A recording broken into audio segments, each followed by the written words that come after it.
হবে না স্যার, পোষা মুরগি আর যা খাওয়াই, কাজু, কিশমিশ, প্রোটিন এইগুলা খাওয়ায় মুরগিকে।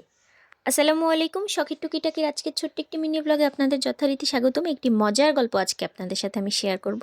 তো চলুন কথা না বাড়িয়ে গল্পটা শুরু করি, এবং কে কোথা থেকে আমার ভিডিও দেখেন প্লিজ কমেন্ট বক্সে জানাবেন, সাথে এটাও জানাবেন যে আমার গল্প আপনাদের কেমন লেগেছে।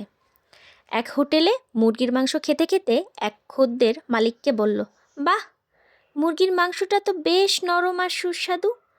হোটেল মালিক তখন বলল, হবে না স্যার, পোষা মুরগি আর যা খাওয়াই, কাজু, কিশমিশ, প্রোটিন এগুলোই তো মুরগিকে খাওয়াই। তখন খদ্দের বলে উঠল, কি, মুরগিকে কাজু কিশমিশ, ব্ল্যাক মানি রাখার আর জায়গা পাচ্ছেন না বুঝি? দেখি আপনার সব হিসাবের খাতাপত্তর। দোকানের মালিক খুব হড়কে গেল, আর খদ্দের মাংসের দাম তো দিলেনই না, উল্টে 2000 টাকা পকেটে পুরে চলে গেলেন, কারণ খদ্দের ছিলেন ইনকাম ট্যাক্সের অফিসার।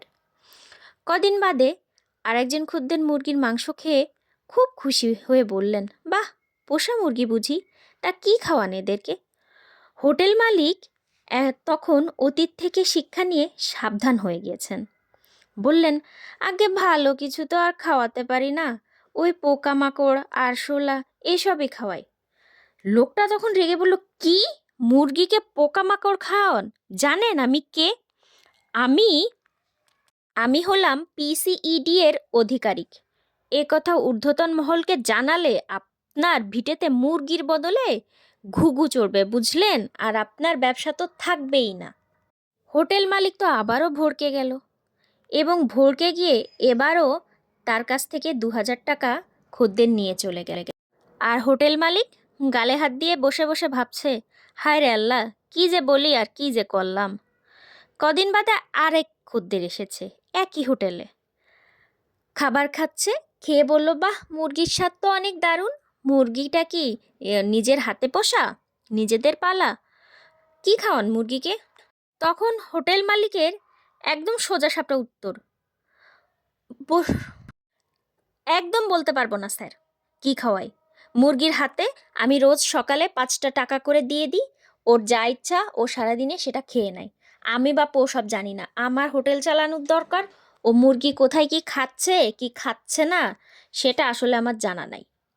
এ কথা শুনে খদ্দের তো হেসে ফেটেই পড়ল, কিন্তু খদ্দের হেসে এবার কিন্তু ঠিকই টাকাটা দিয়ে চলে গেল।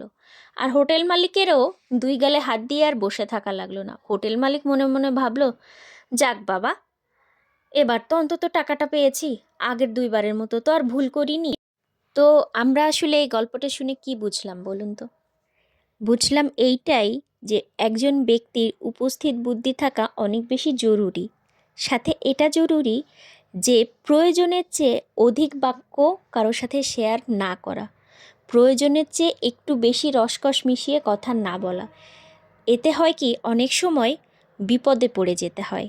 আর যেটাই হয়েছে এই যে এই গল্পটাতে, হোটেল মালিক অতিরিক্ত রসকস মিশিয়ে সুন্দরভাবে, মানে নিজের সব কিছু খুব ভালোভাবে উপস্থাপন করার চেষ্টার জন্য 2বার কিন্তু সে বিপদে পড়ে গিয়েছে।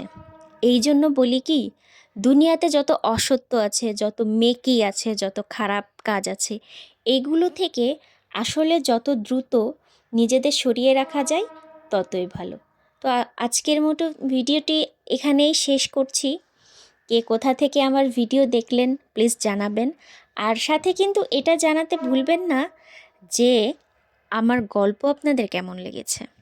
আমার গল্প যদি আপনাদের কাছে ভালো লেগে থাকে তাহলে প্লিজ অবশ্যই আমাকে কমেন্ট বক্সে জানাবেন, কারণ আপনাদের অনুপ্রেরণা কিন্তু আমাকে সামনে এগিয়ে যেতে সাহায্য করবে।